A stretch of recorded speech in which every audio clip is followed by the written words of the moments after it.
Hello students, good morning. Today we will discuss about chapter 7 of history, weavers, iron smelters and factory owners.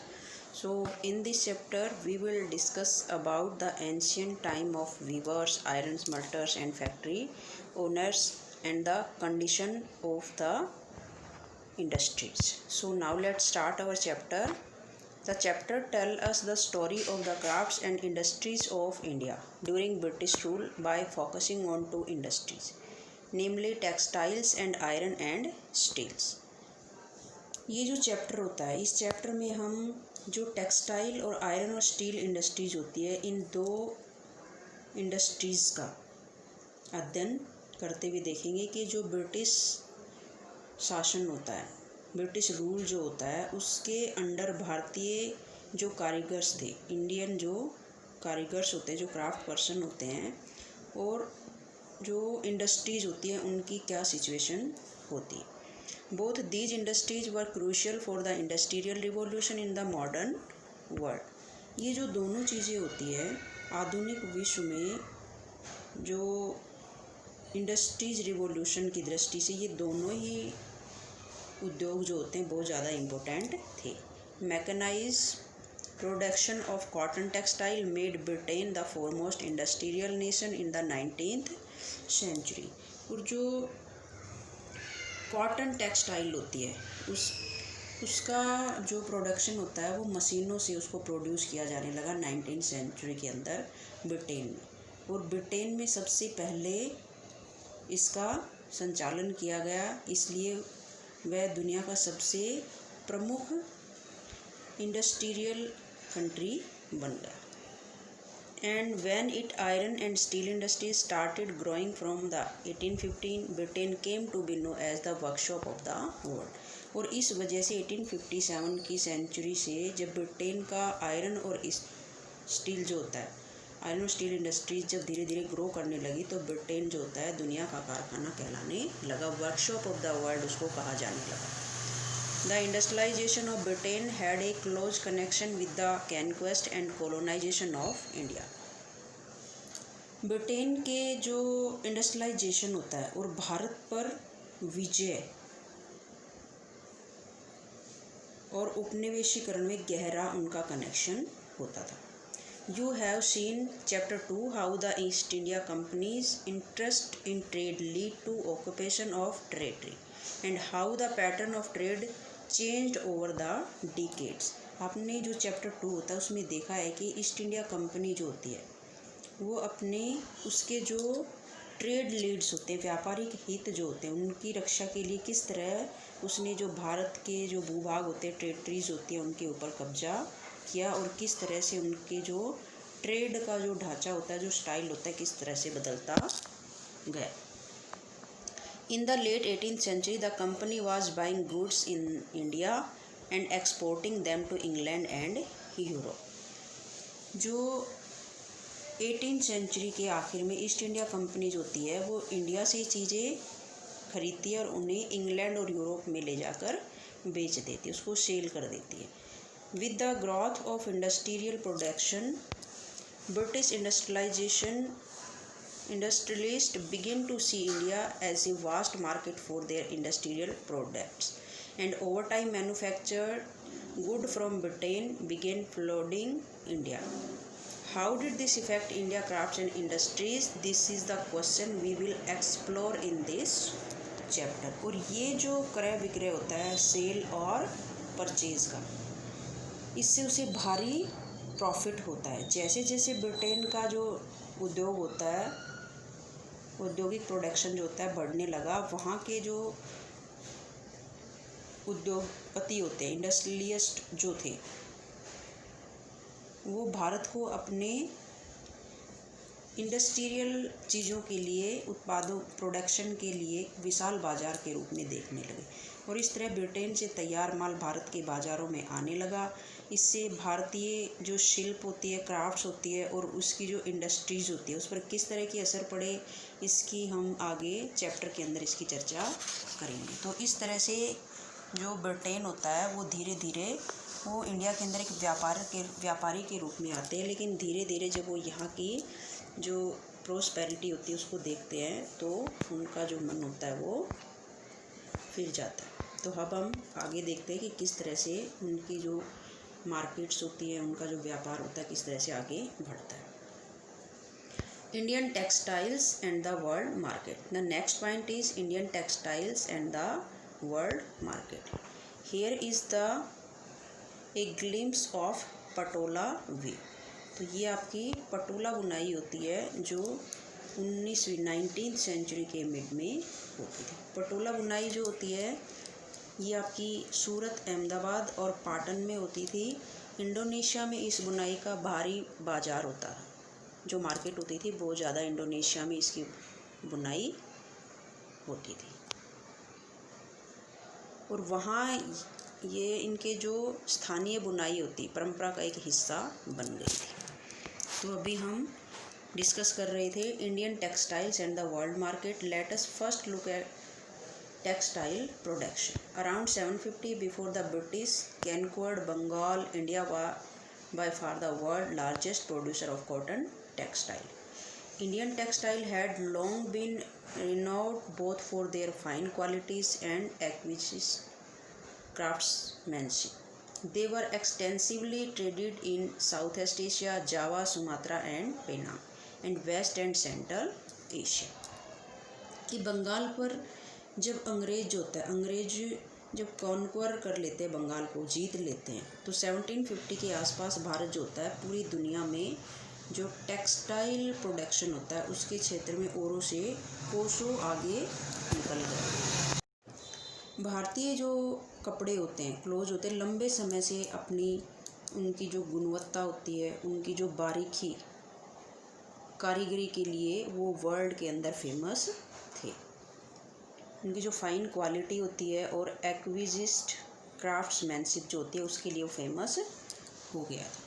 तो यहाँ पर जो south east Asia के अंदर, south east Asia में जहाँ जावा, सुमात्रा और पेनांग जो शहर होते हैं वो पड़ते हैं, था जो west Asia, west and central Asia में इन कपड़ों का भारी बाज़ार होता था, भारी मार्केट होती थी। From the 16th century, European trading companies began buying Indian textile for sale in Europe. Memories of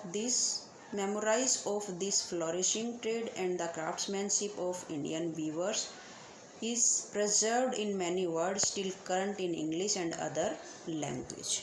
तो यहाँ पर जो 16th सेंचुरी से यूरोप की जो व्यापारिक कंपनियाँ होती हैं वो यूरोप में बेचने के लिए जो कपड़ा खरीदती थी भारत से, वो मतलब इंडिया से कपड़े खरीदने लगी। तो इस तरह से जो व्यापार होता है और भारतीय जो बुनकर्स होते हैं उनके हुनर की यादें अंग्रेजी और अन्य जो लैंग्वेज होती है उनमें बहुत सारे शब्दों में आज भी वो जिंदा होती है।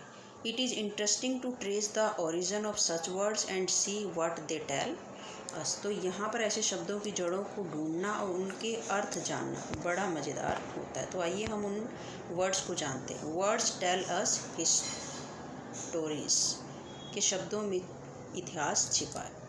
European traders first encountered fine cotton cloths from India carried by Arab merchant in Mosul in present day Iraq. कि सबसे पहले यूरोप के जो ट्रेडर्स होते हैं उन्होंने भारत से जो फाइन कॉटन क्लॉथ्स कपड़ा जो होता था सबसे पहले कहाँ देखा उन्होंने, इराक के एक मोसुल शहर होता है, एक मोसुल एक टाउन होता है, उसके अंदर उन्होंने देखा, जो कि अब इराक के अंदर होता है at present. So they began referring to all finely woven textile as muslin, a word that acquired wide currency. तो इस तरह से वे बारीक जो बुनाई वाले सभी जो क्लॉथ्स होते थे उनको वो मसलिन कहने लगे, यानी कि मलमल का जो कपड़ा होता है वो उसके नाम से, उसको हर कपड़े को उसी नाम से जाने, जो बारीक बुनाई वाला होता था उनको सबको मसलिन बोलने लगे। किस वजह से? मोसुल शहर में जो अरब के व्यापारियों के पास सबसे पहले उन्होंने ये कपड़ा देखा था, उसी के नाम पर उसको मसलिन कहा जाने लगा। When the Portuguese first came to India in search of spices. They landed in Calicut on the Kerala coast in southwest India. और जैसे कि आप सबको पता होता है कि इंडिया के जो स्पाइसेस होती हैं, इंडिया के जो मसाले होते हैं, वो पूरे होल वर्ल्ड के अंदर मशहूर होते थे कि इंडिया के जो मसाले हैं वो पूरे संसार में एक्सपोर्ट होते थे। तो इस तरह से जब पुर्तगाली जो होते थे पहली बार इंडिया आते तो उन्होंने क्या देखा कि जो साउथ वेस्ट इंडिया के अंदर केरल के तट पर कालीकट में उन्होंने डेरा डाला। मसालों की तलाश में वो इंडिया के अंदर आते। The cotton textile which they took back to Europe along with the spices came to be called calico. तो यहाँ से वे मसालों के साथ साथ सूती कपड़ा भी लेकर जाते और कालीकट से निकले शब्द को कैलिको कहने लगे कि पुर्तगाली कालीकट में आते हैं, वहाँ से वो कपड़ा ख़रीदते हैं, मसाले ख़रीदते हैं, जो आज कलकत्ता के नाम से जाना जाता है। कालीकट जो होता है एक पोर्ट होता है केरल के अंदर, केरल के तट पर कालीकट में उन्होंने डेरा डाला था और यहीं से मसाले और सूती कपड़े ले जाते हैं। कालीकट पे आने की वजह से ही उन्होंने मतलब कपड़े का नाम रखा calico. And subsequently calico became the general name for all cotton textile. और इस तरह से जितने भी कॉटन टेक्सटाइल्स होती थी उन सबको कैलिको कहा जाने लगा इस वजह से। There are many other words which point to the popularity of Indian textile in Western markets. In figure 3 you can see a page of an order book that the English East India Company sent to its representative in Calcutta in 1730.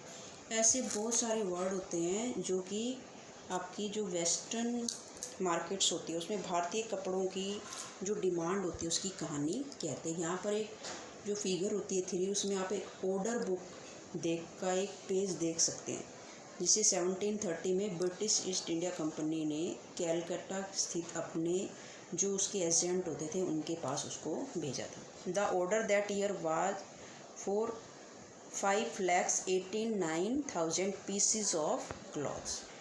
Browsing through the order book, you would have seen a list of 98 varieties of cotton and silk clothes. यहाँ पर जो PCs थे cloth के उनका order होता था 5,89,000 PCs. और जब हम आगे उन पन्नों को पलटेंगे तो उसके अंदर हम 98 वैरायटीज़ देखेंगे कॉटन और सिल्क क्लॉथ की। These were known by their common name in the European trade as piece good, usually woven cloth piece that were 20 yards long and 1 yard wide.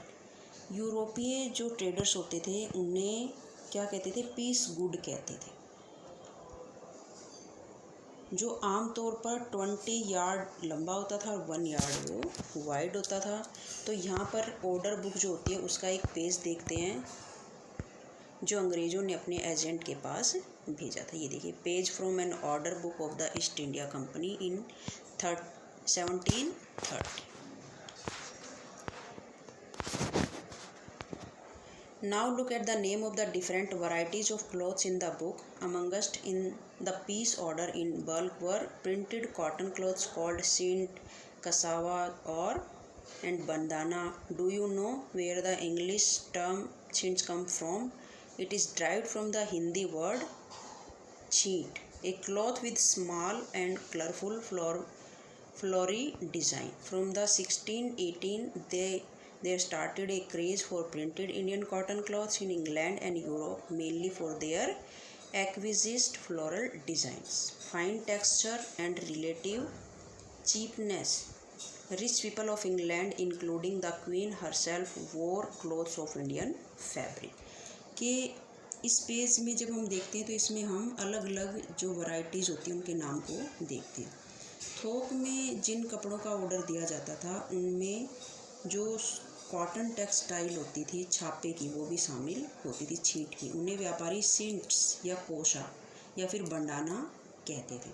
क्या आप जानते हैं कि अंग्रेजी का जो सिंट वर्ड होता है ये कहाँ से आया? जी हाँ, ये हिंदी के छींट शब्द से निकला, वर्ड से निकला। हमारे यहाँ जो छीट रंगीन फूल पत्तियों वाले जो फ्लोरिंग होते हैं, कलर्ड फूल, छोटे छापे के कपड़े को बोला जाता है। 1680 की सेंचुरी तक इंग्लैंड और यूरोप में छापेदार भारतीय जो कॉटन टेक्सटाइल होती है उसकी ज़बरदस्त डिमांड हो चुकी थी। यहाँ पर जो अट्रैक्टिव फूल पत्तियों वाले बारीक रेशे और जो चीप कीमत की वजह से भारतीय कपड़े का एक अलग ही क्रेज होता था। इंग्लैंड के जो रिच लोग होते थे वही नहीं बल्कि खुद महारानी भी भारतीय कपड़ों से बने हुए परिधान कपड़े पहनती थी। Similarly, the word bandana now refers to any brightly colored and painted scarf for the neck, forehead. Originally, the term derived from the word कि बंडाना जो वर्ड होता है इसका इस्तेमाल गले या सिर पर पहनने वाले जो चटक रंग के छापेदार गुलबंद होते हैं उनके लिए किया जाता था। यह शब्द हिंदी के बांधना शब्द से लिया गया है। तो यहाँ पर हम एक ग्लिम्स देखते हैं जो जामदानी वीव होती है उसकी, अर्ली 12th सेंचुरी के अंदर। ये देखिए, ये जामदानी बुनाई होती है जो 20th सेंचुरी में जिसकी शुरुआत होती है। जामदानी जो होता है एक तरह का फाइन मसलिन होता था जिस पर करगे जो होते हैं, जो डेकोरेट जब उनको किया जाता था, सजावटी जो चिन्ह होते हैं वो बुनाए जाते थे। इनका रंग जो होता था ये ग्रे और सफ़ेद कलर का होता था। आमतौर पर कॉटन और जो गोल्डन धागे होते हैं उनका इसके अंदर यूज किया जाता था, जो कि इस पिक्चर में आपको दिखाई दे रहा होता है। बंगाल में ढाका और संयुक्त प्रांत जो आजकल यूपी के अंदर होता है, लखनऊ और जामदानी बुनाई के लिए सबसे महत्वपूर्ण सेंटर होते थे, ढाका और। तो इस तरह से उस टाइम की बुनाई का यहाँ पर जिक्र किया गया। ये देखिए, हम एक और बुनाई देखते हैं, प्रिंटेड ऑन क्लॉथ, सिंट। यहाँ पर हम जो सीट होती है, सिंट जो होती है उसका एक एग्जाम्पल देख सकते हैं। ये देखिए, ये सिंट का एक एग्जाम्पल होता है।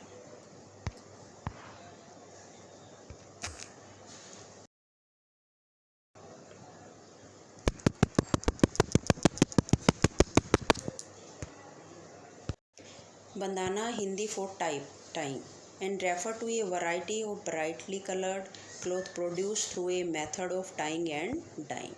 जो बंदाना होता है वो हिंदी के शब्द बांधना से निकला है।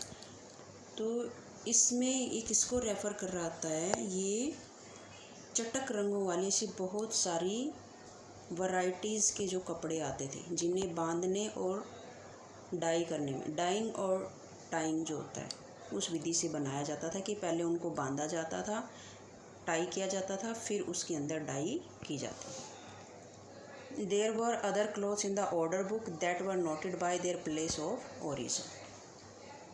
Kasim Bazar, Patna, Calcutta, Orissa, Charpur. The wide spread use of such word shows how popular Indian textile had become in different parts of the world. यहाँ पर जो वही होती है, जो पेज होता है, कई दूसरी तरह के यहाँ पर जो कपड़े होते हैं उनका जिक्र किया गया है जिनका नाम उनके जन्म के अनुसार लिखा गया, कासिम बाजार, पटना, कैलकाटा, उड़ीसा, चारपुर आदि। इन वर्ड्स का जो यूज होता है उससे पता चलता है कि दुनिया के अंदर वर्ल्ड के जो अलग अलग पार्ट्स में जो इंडियन कॉटन टेक्सटाइल होती है कितनी मशहूर हो चुकी है। तो यहाँ पर जो बंडाना होता है हम उसका भी एक एग्जांपल देखते हैं कि बंडाना जो होता है इस टाइप का होता है, bandana design early 12th century.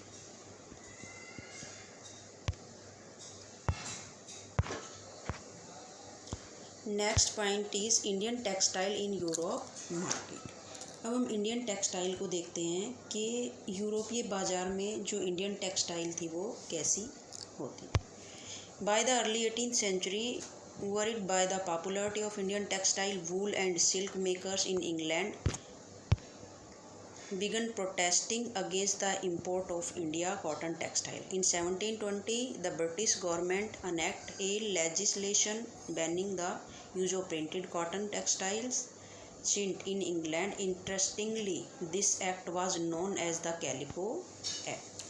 कि 18th सेंचुरी की शुरुआत तक आते आते जो भारतीय कपड़े होते हैं, जो इंडियन क्लोथ्स होते हैं, उनकी लोकप्रियता से बेचैन इंग्लैंड के ऊन व रेशम निर्यात भारतीय कपड़ों के आयात का विरोध करने लगे कि इंडिया के जो कपड़े थे उनकी डिमांड इतनी ज़्यादा हो गई थी कि इंग्लैंड के जो ऊनी और रेशमी कपड़े जो निर्यात के लिए आते थे वो इनका विरोध करने लगे। और इसी कारण 1720 में ब्रिटिश सरकार ने इंग्लैंड में जो छापेदार सूती कपड़े होते थे, छीट का जो यूज किया जाता था, उस पर पाबंदी लगाने के लिए एक कैलिको एक्ट पास कर दिया था, कैलिको एक्ट पास किया था। At this time industries had just begun to develop in England, unable to compete with Indian textile. इसी टाइम क्या होता है कि जो टेक्सटाइल इंडस्ट्रीज़ होती है इंग्लैंड में, जो नया नया कपड़ा कारखाना खुल रहे थे, भारतीय कपड़ों के सामने वो क्या हो रहे थे, उस भारतीय कपड़े को compete नहीं कर पा रहे थे, अनेबल थे, अपने आप को अनेबल समझ रहे थे to compete with Indian textile. English producers wanted a secure market within the country by preventing the entry of Indian textile. और वो लोग क्या चाहते थे, जो इंडियन टेक्सटाइल होती थी उसके ऊपर पूरी तरह से पाबंदी लग जाए, ताकि पूरे इंग्लैंड में केवल उन्हीं का ही कपड़ा बिके, ना कि India. The first to grow under government protection was the calico printing industry. Indian designs were now imitated and printed in England on white muslin और प्लेन अनब्लीच इंडियन क्लॉथ। और क्या हुआ इससे कि इस क्रम में इंग्लैंड की जो गवर्नमेंट होती है उसने सबसे पहले कैलिको छपाई इंडस्ट्रीज़ को ही सरकारी संरक्षण में डेवलप किया। अब सफ़ेद मलमल या फिर बिना मांड वाले कोरे भारतीय जो कपड़े होते थे, Indian design were now imitated and printed in England on white muslin और प्लेन अनब्लीच इंडियन क्लॉथ जो होते थे कपड़े पर, इंग्लैंड में ही भारतीय डिज़ाइन छापे जाने लगे कि इंग्लैंड के अंदर ही भारत के जो डिज़ाइन होते थे उनको मशीनों से छापने लगे। तो इससे क्या हुआ कि इंडियन की जो इंडस्ट्रीज़ होती है उसको धीरे धीरे नुकसान होना शुरू हो गया। Competition with Indian textile also lead to a search for technological innovation in England. In 1764, the spinning jenny was invented by John Guy. इससे क्या हो कि भारतीय कपड़ों के साथ इस होड़ की वजह से इंग्लैंड में टेक्निक जो सुधार होते हैं, टेक्नोलॉजिकल इनोवेशन वो दिखाई देने लगे। 1764 में जॉन के ने स्पिनिंग जेनी जो मशीन होती है उसका इनोवेशन किया, उसको इन्वेंटेड किया, which increase the productivity of the traditional spindles. The invention of the steam engine by Richard Arkwright in 1786 revolutionized cotton textile weaving. Cloths could now be woven in immense quantities and cheaply too. कि जो इस वजह से क्या हुआ कि जो spindles होती हैं, स्पिंडल्स की जो प्रोडक्शन होता है स्पिंडल्स का, कि स्पिंडल से जो प्रोडक्टिविटी होती है वो धीरे धीरे बढ़नी शुरू हो गई। 1786 में रिचर्ड आर्कराइट ने भाप इंजन का आविष्कार किया। आर्कराइट जो होता है उसने स्टीम इंजन का आविष्कार किया, जिसने जो सूती कपड़े की बुनाई को एक revolutionise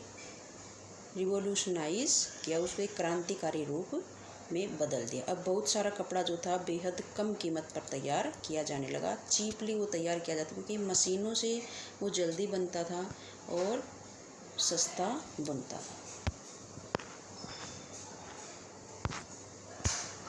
However, Indian textile continued to dominate world trade till the end of the 18th century. European trading companies, the Dutch, the French and the English made enormous profit out of this flourishing trade.